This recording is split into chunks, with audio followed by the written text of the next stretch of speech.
முன்னாள் பிரதமர் ராஜீவ்காந்தியின் 34வது நினைவு நாளை முன்னிட்டு ஸ்ரீபெரும்புதூரில் உள்ள ராஜீவ்காந்தி நினைவிடத்திற்கு ஊர்வலமாக வந்து காங்கிரஸ் கட்சியின் முக்கிய நிர்வாகிகள் அஞ்சலி செலுத்தினர்.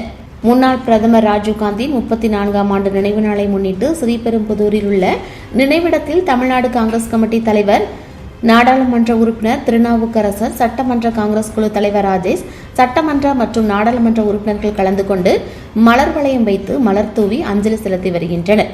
மேலும் கர்நாடகா மற்றும் கேரள மாநிலத்திலிருந்து யாத்திரையாக கொண்டுவரப்பட்ட ராஜீவ்காந்தி நினைவு ஜோதியை தமிழ்நாடு காங்கிரஸ் கமிட்டி தலைவர் பெற்றுக்கொண்டார். ஆயிரக்கணக்கான காங்கிரஸ் கட்சியினர் அஞ்சலி செலுத்த வருவதால் ஸ்ரீபெரும்புதூர் ராஜீவ்காந்தி நினைவிடத்தில் காங்கிரஸ் மருத்துவமனை சார்பில் மருத்துவ முகாமும், மகிழா காங்கிரஸ் சார்பில் நீர்மூர் பந்தலும், காஞ்சிபுரம் மாவட்ட காங்கிரஸ் பொறுப்பாளர் அருள்ராஜ் ஏற்பாட்டில் அன்னதானமும் மற்றும் நிகழ்ச்சி ஏற்பாடு செய்யப்பட்டுள்ளது குறிப்பிடத்தக்கது.